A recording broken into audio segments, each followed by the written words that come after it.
একটা প্রবাদ আছে কিন্তু, যে আমাদের ভাঙা পায়েই কিন্তু সবার আগে গড়তে পড়ে। তো দর্শক, আপনারা সবাই আসলে বিষয়টি খেয়াল করবেন। আমাদের যে পা ভেঙে যায় বা যে পায়ের আঙুলে আমরা ব্যথা পাই, আমরা যখন রাস্তায় চলাফেরা করি, আমরা তখন কিন্তু সেই ভাঙা পাটি বা সেই ভাঙা আঙুলটি কিন্তু আমরা খুব সেফে রাখি, খুব সাবধানে রাখি।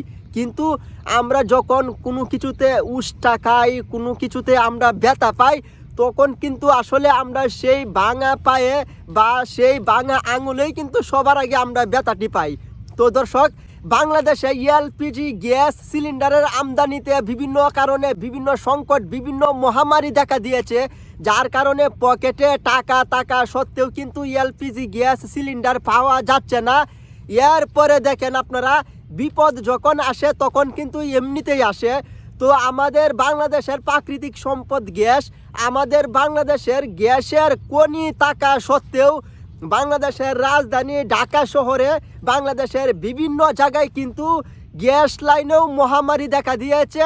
তো 2 দিন 3 দিন 4 দিন যাবৎ কিন্তু মানুষের চুলায় কোনো আগুন জ্বলছে না। আসসালামু আলাইকুম দর্শক, আপনাদের সঙ্গে আছি আমি হিরণ বাদশা ফ্রম চায়না। দেশ এবং দেশের বাহির থেকে যারা আজকের এই ভিডিওটি দেখছেন, আশা করছি আপনারা সবাই ভালো আছেন। আপনারা সবাই জানেন যে কোনো একটি দেশে যখন যুদ্ধ হয়, সেই দেশে যে ক্ষয়ক্ষতিগুলা হয় সেইগুলা পুষিয়ে উঠতে কিন্তু যুগের পরে যুগ অনেক অনেক অনেক দিন লাগে।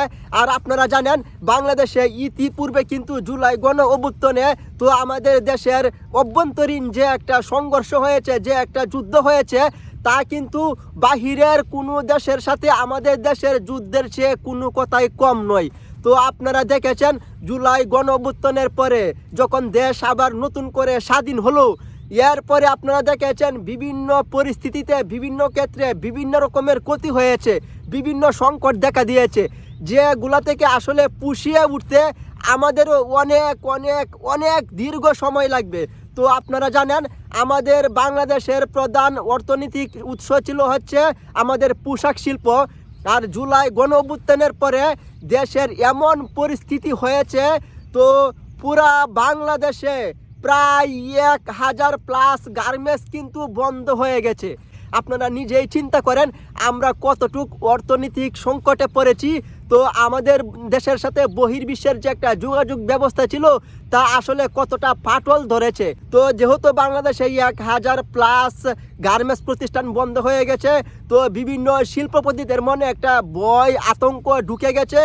তো যার কারণে অনেক এলপিজি গ্যাস সিলিন্ডার ব্যবসায়ীরা সেই ব্যবসা ছেড়ে দিয়েছে। তো কয়েকদিন আগে একটা পরিসংখ্যানে দেখা গেছে, তো প্রতি মাসে বাহিরের বিভিন্ন কান্ট্রি থেকে আমাদের বাংলাদেশে যে পরিমাণ এলপিজি গ্যাস সিলিন্ডার আমদানি করতো, এই মাসে চলতি মাসে কিন্তু তা 45 থেকে 50% নেমে গেছে।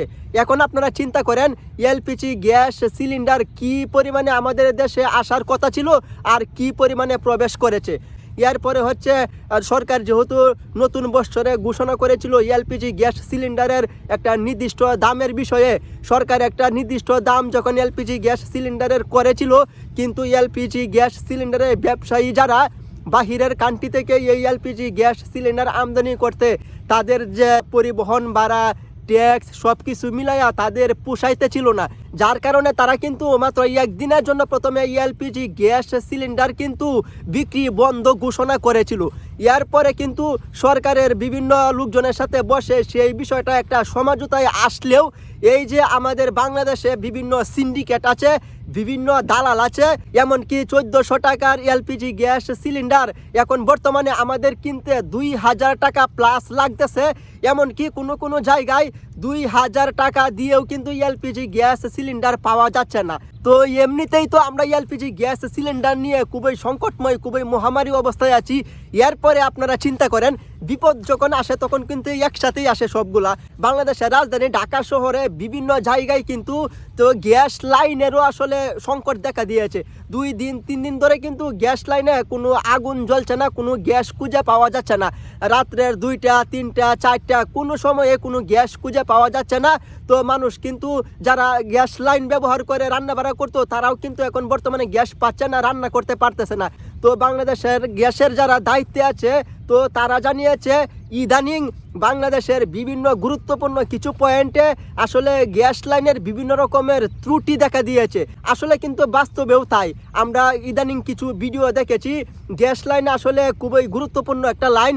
তো সেই লাইনে যদি আপনার একবার পানির নিচে কোথাও যদি লিক হয়ে যায় যে কোনো জায়গায় যদি আপনার একটা লিক হয়, সেটা মেরামত করতে কিন্তু জায়গা অনুযায়ী কিন্তু অনেকটা সময় লাগতে পারে। তো আশা করা যায় সেই লাইনগুলা যখন মেরামত কমপ্লিট হয়ে যাবে তখন আশা করা যায় আমাদের বাংলাদেশের রাজধানীতে যে বিভিন্ন জায়গায় লাইনের গ্যাসের যে একটা প্রাকৃতিক সংকট দেখা দিয়েছে সেই সংকটটা অনেকটা দূর হয়ে যাবে।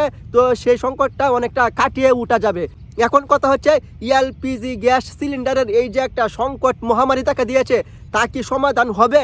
তা যদিও সমাধান হয়, বাংলাদেশে যদি একটা ভালো সুষ্ঠু নির্বাচন হয়, দেশে যখন ভালো কোনো একজন প্রধানমন্ত্রী আসবে, বহির্বিশ্বের বিভিন্ন দেশের সাথে যখন যোগাযোগ ব্যবস্থা ব্যবসা বাণিজ্য সব কিছু মিলিয়ে যখন তাদের সঙ্গে যখন একটা ভালো রকমের একটা আদান প্রদান ডিল হবে, তখন কিন্তু আসলে আমরা আশা করি এলপিজি গ্যাস সিলিন্ডারের সংকটও ধীরে ধীরে দূর হয়ে যাবে।